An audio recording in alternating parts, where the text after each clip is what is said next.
So now that you are excited, or maybe you're thinking this year that you might be interested in buying a home, but you're not sure where to start, and you started looking at houses online, the goal for today's workshop is to help you understand what it takes to buy a home. What are some of the questions that you should probably ask yourself?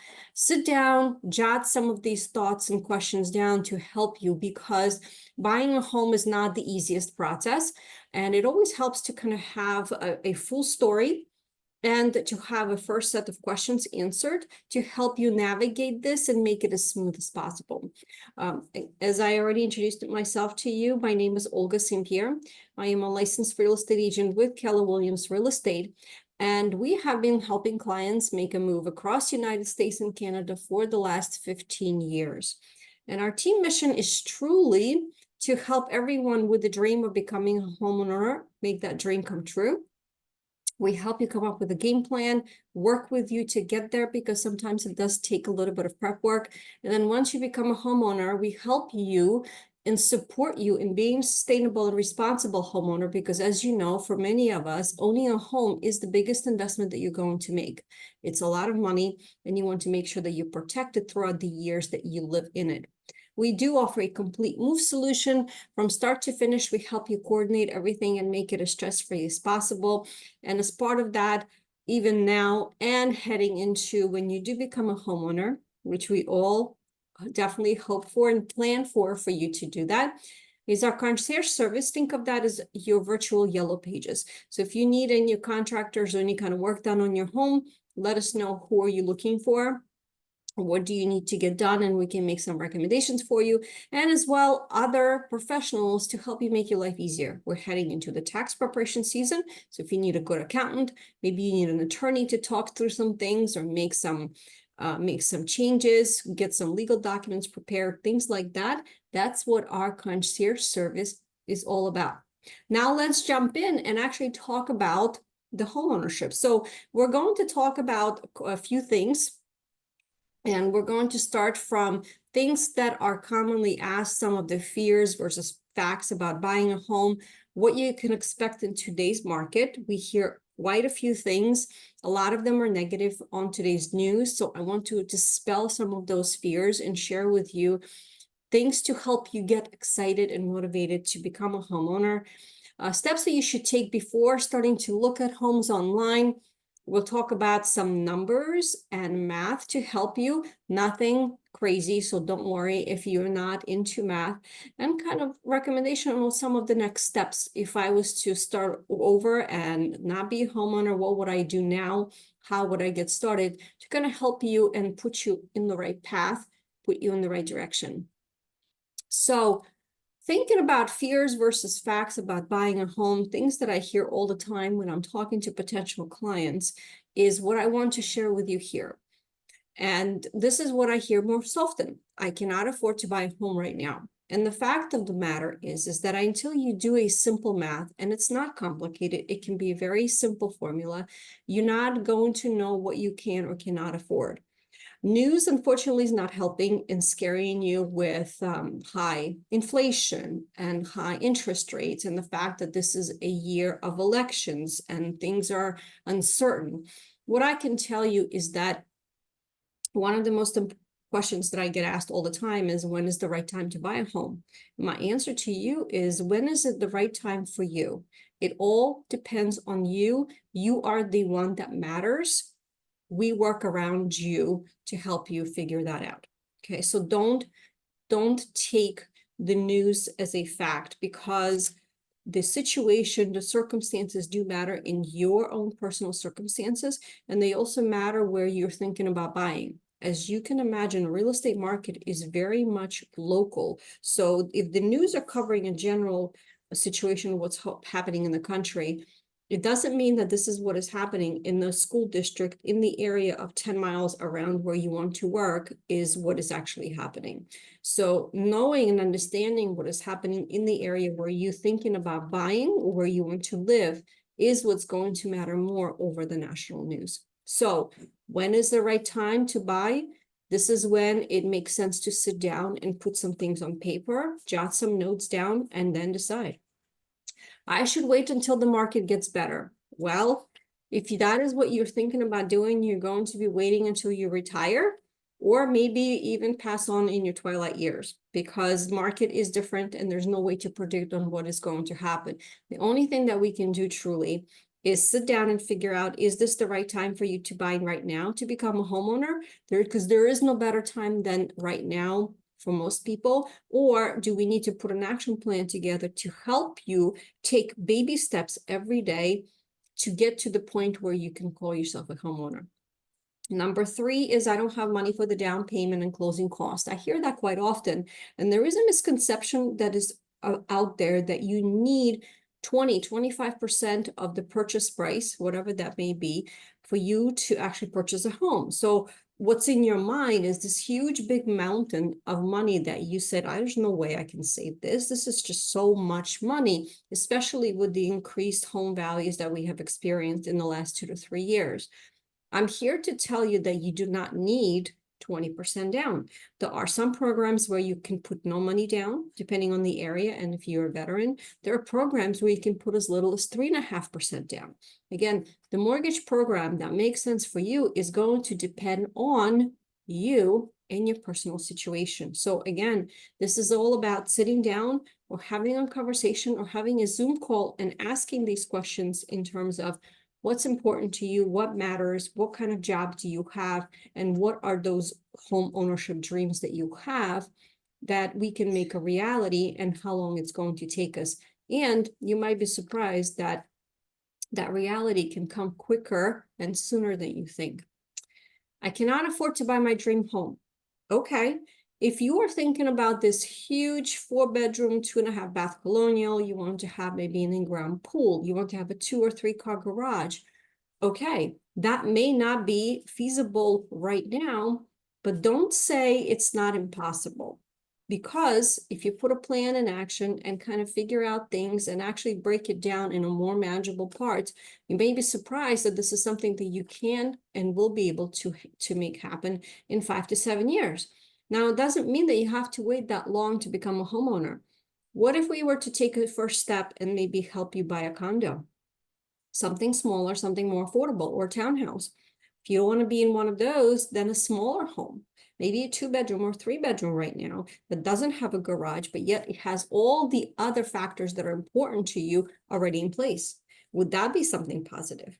So again, let's sit down, figure this out, write some scenarios down, do some numbers, look at some calculators and figure it out. And I can tell you that information is power. And knowing all these factors is also going to ease your mind and make you feel less anxious, because now you have information at hand that you can use to process and to figure out and put things in perspective. So what can you expect in 2024? A couple of things. The rates are definitely high, still higher than last year. And what we are seeing is some of them coming down a little bit. And the prediction is they're going to continue down a little bit towards the end of the year. However, the one important thing that I'm asking you not to focus on and zero in on is that number one important fact is that the rates are not forever. If you get your mortgage and you purchase your home, you are getting a mortgage for 30 years. And let's say that your rate is 6.5% or 7%. Doesn't mean that in the year when the rate comes down to 5.5% or 5%, you cannot refinance to get that lower rate. You absolutely can. You're not being locked in to 7% for the next 30 years. So the goal here is to focus on getting you in the right home to make sure that you feel comfortable with your mortgage payment, and then make plans as soon as the rates drop to go ahead and refinance when that makes sense. Competition with buyers does increase in spring and summer season. That's just how it is, how things do work. Typically, sellers also try to put their homes on the market because they think that there's more buyers out there. So if you want, in general, rule of thumb, that if you're looking for the higher inventory, higher number of homes on the market, spring and summer is the best time. Yet don't forget, there are 2 other seasons where people still have to move. And most of the time, there's less buyers that are shopping during that time, which means that you are going to have less competition. So definitely don't rule out those 2 other seasons where you have better advantage among other people. Next up, recommendation is, even if you're not thinking about buying maybe for a few months from now, maybe for 6 months, it doesn't mean that you cannot talk to a mortgage lender right now, just so you know and understand what kind of program you can kind of rely on and hope for, and submit some of your documents to review. You can submit your taxes, you can submit your pay stubs. Most likely they're going to stay the same unless you know something is going to change, and have a lender take a look at them and tell you, once they get that big picture, they're going to say, everything looks great, let's keep going. There's going to be additional things. Maybe there's things that need to be tweaked. And that is part of that meeting and that planning process that I am mentioning to you.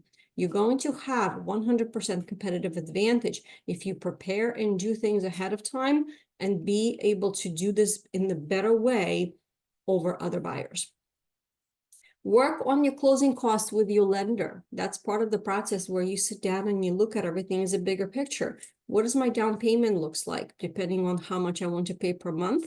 What is that total purchase price is going to look like? And be 100% clear on how much you will have to invest in the home purchase and how much you can afford.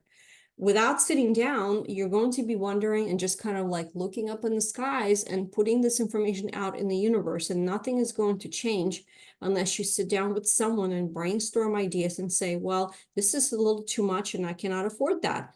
My budget is this amount. So where do we need to tweak? What do we need to adjust to make sure that I feel 100% comfortable? Or if I'm not 100% comfortable and I do want to sit back and wait, then let's make sure that is 100% the right move for you.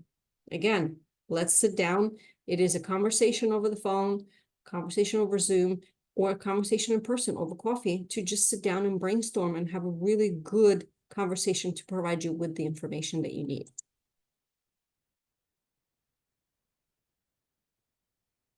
What are the benefits of home ownership? I am a big believer that owning real estate is actually one of the best things and best investments that you can make. One interesting stat that I can share with you is that 90% of today's millionaires, 90%, have become millionaires by owning real estate. So 90% of today's millionaires have become millionaires by owning real estate. Now that should tell you something. I know that told me a lot when I was doing my original research and trying to have a good game plan for the clients that we work with. Why is it such a great benefit? Number one, you can control your monthly housing payment. And that's what we're talking about. We say, okay, we're not going to focus on how much of a house you can buy, because you can get pre-approved for $1 million. But what does that translate into a monthly payment? And do you feel comfortable paying that? That's what we want to focus on. Number two, long-term investment benefits of having your own home are huge. You're building up your equity because you're paying down your mortgage. Value appreciation, traditionally very conservative appreciation value is about 4 to 5%. However, what did we see in the last 2 to 3 years? We've seen 10, 15, in some cases even 20% appreciation, which is unheard of.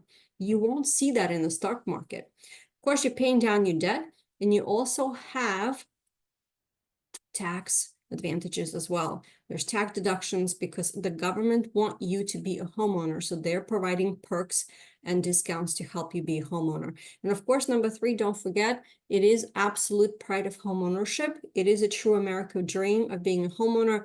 It's having a sense of community, stability, and security, freedom to customize because it is your own home and you can do whatever you want in it. Paint it any color you want, have more than 2 pets, which is a restriction in a lot of the apartment complexes. It's an opportunity for you just to do some wealth building and of course help future generations if you are thinking about generational wealth as well. So let's talk about some of the things that are important for you to consider before you start looking at homes. It's okay to go online and let's say go on Zillow and start looking at things just to see what's out there, but please don't spend time going out and looking at physical homes until you have some of these things ready to go, so that way you have the foundation ready to go, so you can then build up on top of that, like first and second floor.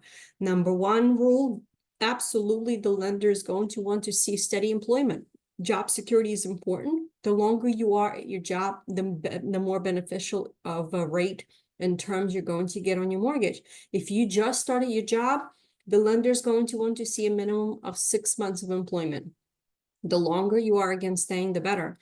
Financially, what is your credit score? Credit score is a reflector of your financial health. Just like we have our own physical and emotional health, there's also financial health that we have. The higher your credit score, the better terms and interest rate you're going to get, the more favorable terms you're going to have to be able to make plans and to figure out what are the best options for you. You want to aim for credit score at least a 580 and higher.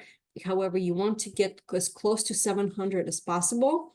And that is part of the working and putting a plan of action together for some people who may be behind, for maybe had some issues and things that happened during COVID, where they need to get back on track, get back on their feet, and that will take some time, okay? Also, part of your financial preparation is saving up for your down payment and saving up for your closing costs. In some cases, you may have to pay down your debt or pay off some things. And that's also part of the planning and figuring things out. And another check mark for you to sit down and figure out what is your situation and how can we make things happen. And sometimes people don't realize that paying off things or saving up for the down payment and closing costs can take time. It may take more than a few months. So let's know what that number is like. What do you need to do sooner than later, so that way you can put a plan of action together, especially because we're heading into a tax season. If you're going to be getting a tax refund, how can you maximize using that tax refund to your advantage? Could it be putting in a savings account to save up for down payment for a new home? Or could it be paying down your debt to get your financials in order? And number 3, gathering the paperwork that we already talked about, that you can do at any time to help you figure out what exactly your mortgage and your financial situation looks like. Most of the time, the list is here in front of you. 2 years proof of income, W-2s, 1099s, tax returns for the last couple of years, recent statements of banks and retirement accounts where you have your down payment and closing cost money saved. If there is going to be divorce or bankruptcy or foreclosure, documentation of that needs to happen, and then records of debt as well. The lender is going to give you other details, but this is a general list for you just so you know what is going to be needed in order to get an application and a good idea on what your mortgage options are. And at this point, it's never too early to talk to a really good mortgage lender to find out what are your best options. What can you hope for? Can you qualify with 3% down payment? Can you qualify 5%? Or are there programs available in your area or where you want to buy with no money down? This is something that you should be talking to an expert about. Important considerations as you are going towards the path of homeownership and towards the process of buying a home. Here's what's not recommended. And I have a couple of things. And these are the things that I talked about to my clients all the time. And I remind them all the time up until the closing process. So this is what you can expect to hear from me on a regular basis. Number 1, don't change your job unless you absolutely have to, or maybe it's a good opportunity for you. And then in that case, the letter of offer of employment is going to be helpful. Don't buy any big ticket items, cars, furniture, big TVs, anything big that is going to show up as a red flag and it's going to also show up on your credit. Don't let your credit card payments fall behind. That's a huge no-no. Make sure that you pay all of your responsibilities on time every month, and having those things on auto payment is always a good idea. This is what I recommend. Don't take the money that you were saving for down payment and spend it for something else unless you have a dire need or maybe it's an emergency, okay?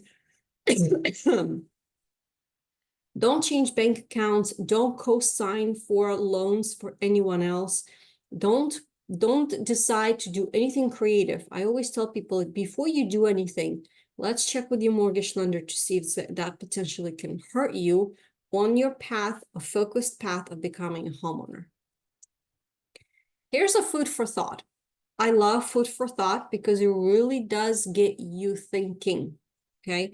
One of the things that we were talking about recently is with regards to purchasing a car.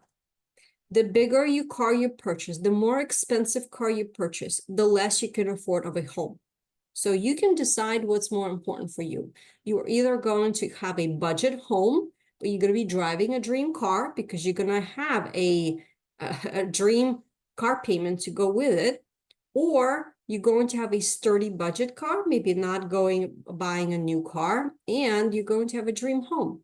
So for the food for thought is for every $50,000 in the car debt at today's rates, you're actually losing $200,000 in the home purchasing power.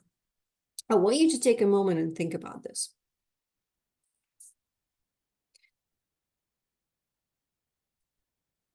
And we can do a math. This is the math that we do as part of our meeting to really kind of let this thing sink in. And what that does is when you have a large monthly car payment, what happens is that increases your debt to income ratio.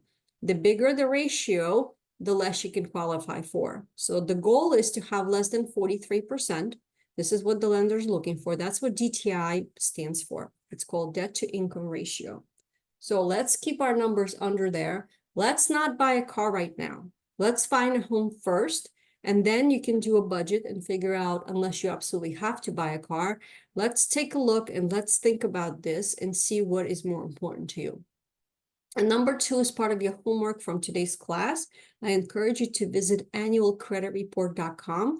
This is where you can pull a free credit report from each of the credit agencies for free once a year. That is a requirement by law to provide those reports to you. And this is how you can figure out what your credit score is and what is on your credit report to make sure that there are things on there that need to be on there, or if there's any issues, they need to be addressed before you can go ahead and move on with the purchase. And that would actually apply to not just you buying a home, but buying a car, qualifying for a new cell phone, qualifying for an account for your electrical and gas and other utilities. So it's very important. So what we're focusing on today is preparing and what do we need to know, important information for the home ownership. And these are the first 3 steps that we're talking about. As you can imagine, there's probably a good few hundred steps onto the path. And the easiest way that I can share this with you is like an alphabet. We have letters A through Z. So right now we're just focusing on something that is A through K. That's it. We don't need to go any further because if I do tell you everything that is involved, you're not going to be able to sleep at night tonight. So just number 1, number 2, and step 3 until you actually find the home. Okay. So step number 1 is not for you to go out and look at houses. It is to find a team member, a licensed real estate agent that is going to watch your back, who's going to help you and make sure that you're asking all the right questions, that you're answering the questions to make sure that you're prepared and you have all the information that you need to make your home buying experience as pleasant as possible. That is what it's supposed to be. You're supposed to look forward to becoming a homeowner because it is an amazing experience to become one.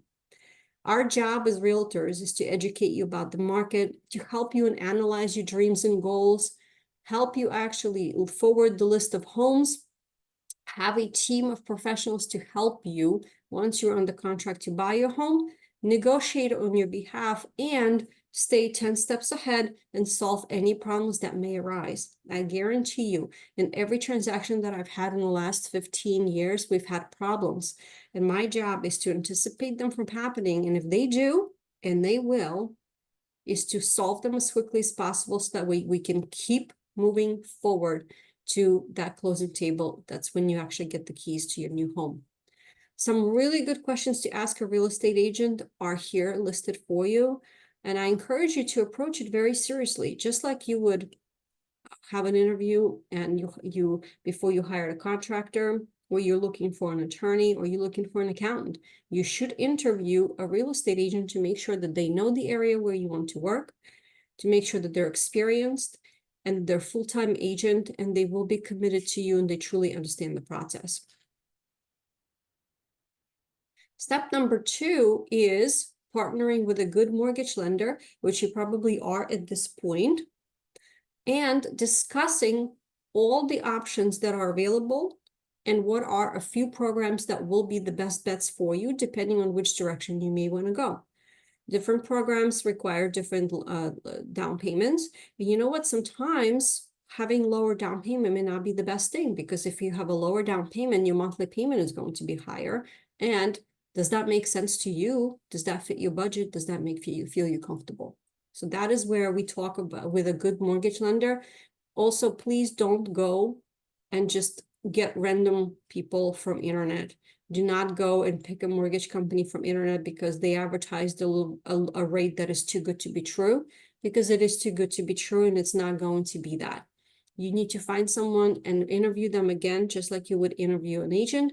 Make sure that you like them, they're reputable, they have come recommended by somebody else, and you can ask for references as well. And I included a list of documents here for you because this is something, again, that you can work on at any time. Create a folder on your computer or in your Google Drive and save those documents, because no matter when you decide to actually pull the trigger and get on the path of homeownership, these are the documents that you're going to need to put together. Might as well get ahead of the game, because you're going to have some of these documents available for your tax preparation services as well, coming up in a month or so. How do we choose a lender? Asking for referrals, interviewing them, and then going through a loan application process. You can even submit the supporting documents for review and then get a preliminary answer on what you can expect, and then decide on what is the best loan option for you that you feel the most comfortable with. Here's an interesting graph that I wanted to share with you, where sometimes people, I don't think, realize how interest rates truly do affect what you can afford. And it's especially important right now because of where the rates are. Where we were maybe in the beginning of last year versus where we were at the end of last year, a lot of buyers were forced to wait out because they were just not able to afford a new home price based on the new mortgage. So if you look at this graph here, depending on how high the mortgage is going to go. So let's take the first example right here. 6% mortgage. If you were looking to purchase a $440,000 home, your monthly payment would be $2,600. And let's say that that is your top, that is your budget. Absolutely, right? But as the rates go higher, now at that price of at the higher rate, yet at the same total sale price, you're now out of your budget, which means that if you want to stay under $2,600, you're going to have to look at a home that is now less price, which is going to be $420,000. So as the rates go up, you're going to have to make some adjustments in the home loan and home purchasing amount and make adjustments. And this is where a good lender and a good realtor would help you and guide you through this process. This is not something for you to do alone, because as you can imagine, buying something for $500,000 is a scary decision and scary thing to do. And you want to make sure that you're getting the best advice and support as possible. Next, yes, guys, we are talking about budget. There's no way around it. There's no way around it. To truly understand and get a really good picture on what you have going on now and where you're planning on going, and especially if you need to budget and create that really great game plan for that future home 5 to 7 years from now, you need to put some things on paper, and that includes your budget. So grab a notebook or a notepad. You guys know I'm a big believer in notepads. On paper, that is what I prefer. And identify your expenses and look at what you have. And what I want you to focus on the things that truly matter, that are important, that are going to be there with you all the time, that are necessary. You paying off student loans, you have a car loan, you have some credit card debt, and think about the fact is what I'm most comfortable paying per month for the roof that I need to live under, the food that I need to eat to sustain myself, for utilities. I need to have a phone, I need to have heat, I need to have electricity, right? Those are the most important things. And then other things you can put aside in the possible or fun category, that would be kind of a different column. Okay, so you need to have your necessities, and then you need to have your wants and the maybes. And then you're gonna maybe look at things and say, you know what? Last year or last month, because you're going to be analyzing those things, I spend way too much money on coffee. Maybe I should invest in a really good coffee maker and just do it at home. Treat yourself, but do it at home, because it's going to be a lot less money than buying out coffee every day. So things to consider is a percentage and the amount of money you need for down payment could be anywhere between 0 or 20%, right? And this is where that conversation with the lender is going to be so crucial, because you will know whether it's 3% or whether it's 20%. And also how much money you're going to need for closing costs. So that is a second pool of money that you need. A lot of people do forget, right? So your purchase of a home is comprised of two pieces. One is your down payment and one is your closing costs. And that's where the closing cost is, where you go through with them, with your agent, as well as your lender. And where those funds are going to be coming from. Did you save those money? You can get that money as a gift. There are rules for that. So make sure that you are staying vigilant about it and talking to the lender about it. Or potentially you're getting a tax refund, or are you going to get a bonus at the end of the year that you can put towards your savings? So think about these things and write them down on paper. And this is where your brainstorming session could come into play. What do I need to look forward to? How can I change? What do I need to do this year to make the changes that I need to be able to be homeowner maybe in the second part of the year? Now, let's make it fun. It does not have to be boring, because I know budgeting is not a favorite thing for a lot of people. This is where we can make it as a bingo. I have this bingo that we can send to you, or you can use this when you do a recording and just copy it down. Let's make it fun. If you break it down and every week you put away a certain amount of money and you get to pick how much that is, and you cross it off after a week, when you filled every single square on this sheet of paper, you're going to have $10,000 saved. How amazing would that be? And this looks like a lot of fun, because if it's 1 week you don't have $200, that's okay. Pick a square that only has $60. If the other week you're doing good and you have $300, then cross off 350. Right, so just remember, don't do all the small amounts. You need to kind of go back and forth to make sure that you feel comfortable. So year-end bonus at work, money in a refund that you potentially going to be getting back. Okay, if you are getting a raise at home, set up automatic amount transfer of that raise money that you're getting per every paycheck into a home fund every pay period, or once a month. Then the rest of it is going to go into your general checking account. Okay.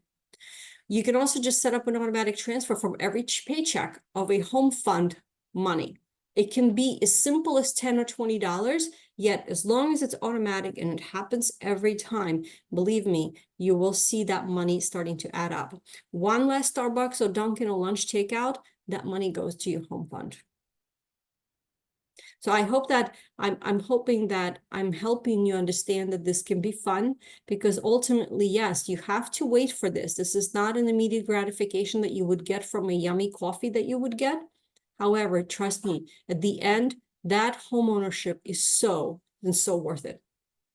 A real quick overview of what that monthly payment looks like, right? It's the monthly mortgage payment that you're going to be making. It's actually combined and comprised of 4 pieces. Number 1 is the principal, which is the amount of money that you're borrowing from the bank. Interest is what you're paying to use that money. You're paying that to the lender. Third piece of it is your homeowner's insurance.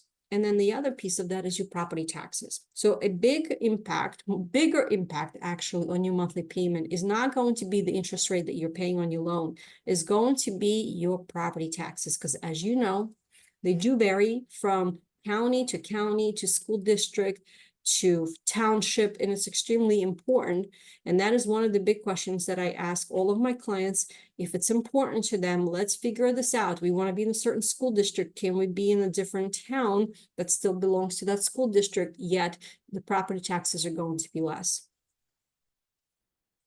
And step 3 is where you actually going to be finally heading towards that amazing end of a pretty long tunnel, I would say. And this is where you're actually going to be looking for your home.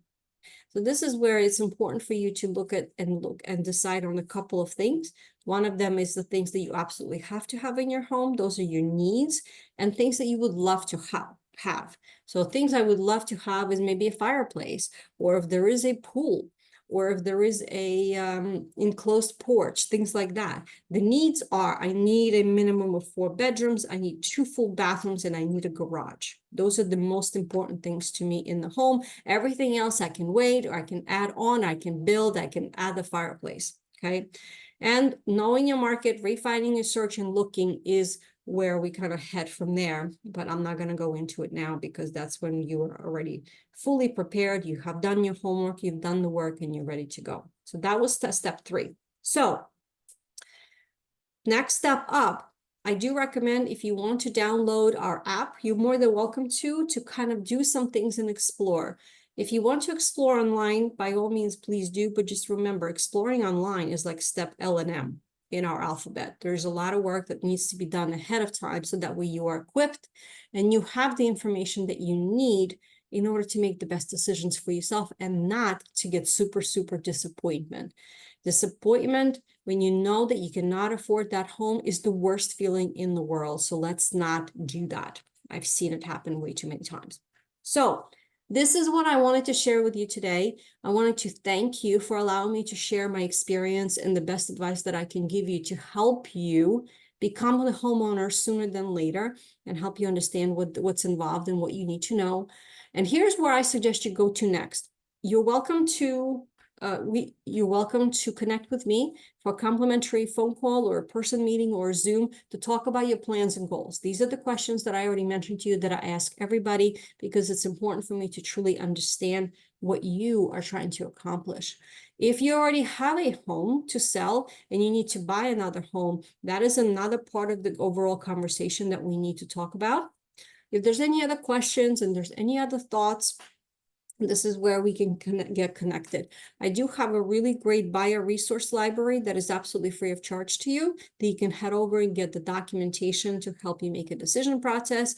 And all of our workshops are recorded, right? So that's what I hit record in the beginning of this evening. And all of the webinar recordings are on our YouTube channel called At Home with Olga. So you can get on there and look at and rewatch it and look at it again if you can't find it in your email. So please be sure just to head over there and subscribe, and then you can take a look at some of the other recordings that we also have. And my contact information is always around. This is my cell phone. I answer my phone. I'm happy to talk to you via phone call or text or email. And most of the time, I do hang out on Facebook if you are looking to connect with me on social media. So this is what I wanted to share with you today. I know it's a lot of information, yet I do believe it's critical. And I think that all of this starts with a simple conversation with someone who can help you and say, hey, share with me what you want to accomplish. Let's figure this out together and let's see how we can help you get to that final destination. So it all starts with the conversation with a really good professional. All right, let's look at some questions, if there's any. Okay, if you signed up through the library system, we don't have your contact information, so we have no way of getting the booklet and recording. So if you haven't provided that information, please do so. You're welcome to do it in private to me, so that way we can get that information to you. Thank you so much.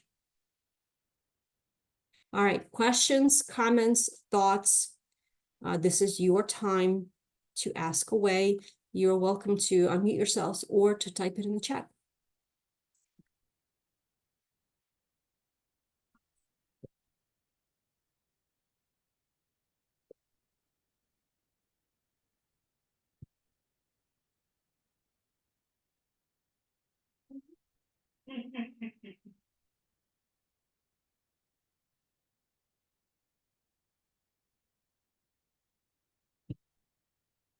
All right, well, if no more questions, I thank you for joining me today. Thank you so much and have a wonderful evening. And we hope to talk to you soon. Bye-bye, everybody.